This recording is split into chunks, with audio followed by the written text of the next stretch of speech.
Olá, tudo bem? Hoje a gente vai mergulhar fundo e decifrar a linguagem da química orgânica. Basicamente, vamos aprender a ler as moléculas que compõem absolutamente tudo ao nosso redor. Prontos para começar? Então, vamos lá!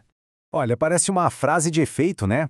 Mas é a mais pura verdade. O carbono é, literalmente, o pilar da vida como a gente conhece.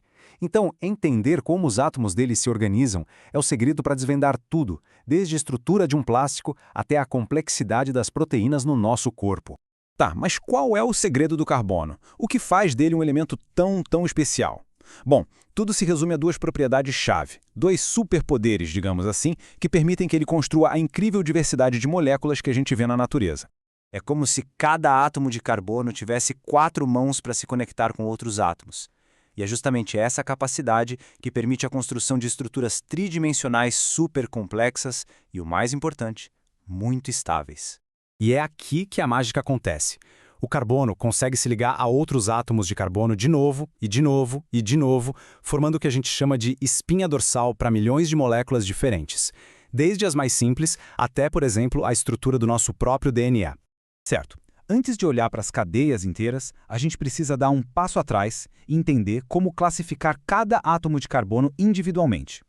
A lógica é bem direta, na verdade. Tudo depende de quantos vizinhos de carbono ele tem. A classificação vai de primário, que se conecta a só um outro carbono, até o quaternário, que está ali no centro da ação, ligado a outros 4. E por que isso importa? Porque cada uma dessas posições tem um papel fundamental na forma e na reatividade da molécula inteira. E aqui a gente consegue ver isso na prática. Reparem como os carbonos que ficam nas pontinhas das cadeias são sempre os primários. Já os carbonos que funcionam como uma ponte no meio de um segmento são os secundários. Quando a gente vê um ponto em que a cadeia se divide, tipo um Y, aquele carbono ali é o terciário. E aquele bem no centro de um X, conectado a 4 outros, esse é o nosso quaternário. Beleza, agora que a gente já entende os átomos sozinhos, vamos para as cadeias que eles formam.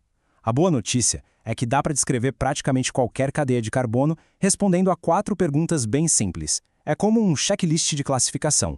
A primeira pergunta é: a cadeia tem pontas ou ela forma um círculo, um laço? Se ela tiver extremidades, a gente chama de aberta. Se os átomos se conectam fechando um ciclo, ela é fechada. Simples assim.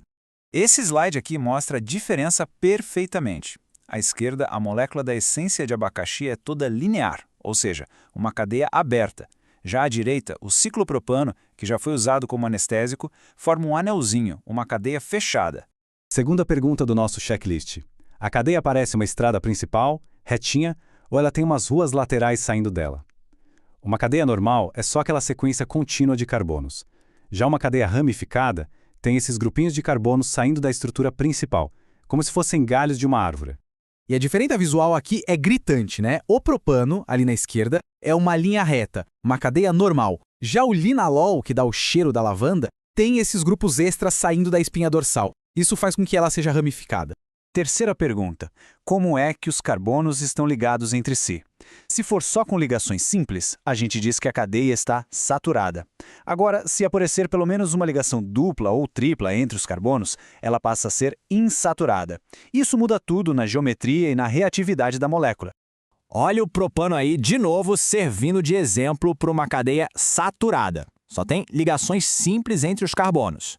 Em contraste, a molécula que dá aquele cheiro característico do alho tem uma ligação dupla ali no meio. Isso já a classifica como insaturada. E a nossa última pergunta: do que é feita a espinha dorsal da cadeia? Se for uma sequência pura de carbonos, de ponta a ponta, ela é homogênea. Mas, se um átomo diferente, tipo oxigênio ou enxofre, que a gente chama de heteroátomo, estiver inserido no meio da cadeia, aí ela se torna heterogênea. O anestésico da esquerda é um anel feito só de carbono, portanto, homogêneo. Agora, olhem só o gás mostarda à direita. Aquele átomo de enxofre, o S, está bem ali no meio, quebrando a sequência de carbonos.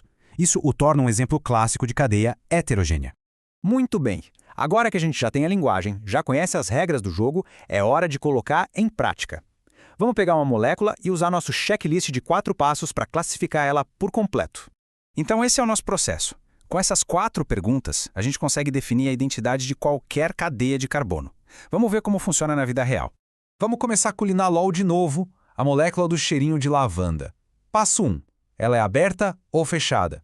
Bom, ela tem duas pontas bem claras, não formam um anel. Então, sem dúvida, é uma cadeia aberta. Passo 2. Normal ou ramificada. Olhem bem para os grupos CH3 que saem da cadeia principal. São exatamente aquelas ruas laterais que a gente falou. Isso a classifica como uma cadeia ramificada. Terceiro passo. Saturada ou insaturada. Nosso trabalho aqui é procurar por ligações duplas ou triplas entre os carbonos, e o linalol tem duas delas bem visíveis. Isso a torna, portanto, uma cadeia insaturada. E o último passo. Homogênea ou heterogênea? Alguém pode até ver aquele oxigênio ali no grupo OH e ficar na dúvida. Mas o ponto crucial é, ele não está entre carbonos na cadeia principal. A espinha dorsal é uma linha contínua, só de carbonos. Por isso, a cadeia é homogênea. Agora, para ver como esse sistema é poderoso, vamos fazer uma rodada bem rápida, aplicando essa mesma lógica a algumas moléculas bem conhecidas do nosso dia a dia. A essência de abacaxi, vamos lá, é aberta, é normal porque não tem ramificações, saturada porque só tem ligações simples e por causa daquele oxigênio ali no meio da corrente, ela é heterogênea. O gás mostarda também é uma cadeia aberta, normal, saturada e, com o enxofre interrompendo a sequência de carbonos, ela também é heterogênea. Esse composto aqui, da fumaça do cigarro, é formado por anéis, então a cadeia é fechada. Como tem várias ligações duplas, ela é superinsaturada. E como é feita só de carbono, é homogênea. E para fechar a rodada, nosso anestésico, o ciclopropano. É um anel, logo é fechado. Só tem ligações simples, então é saturado. E só tem carbonos formando o anel, o que o torna homogêneo. E assim a gente chega ao fim.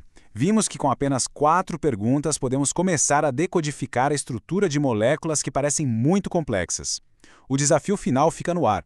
Olhando para esta molécula aqui, o EDTA, um conservante de alimentos, como ela seria descrita usando o que aprendemos hoje? Fica a reflexão. A química orgânica é a linguagem da vida. E agora, as primeiras letras desse alfabeto já são conhecidas.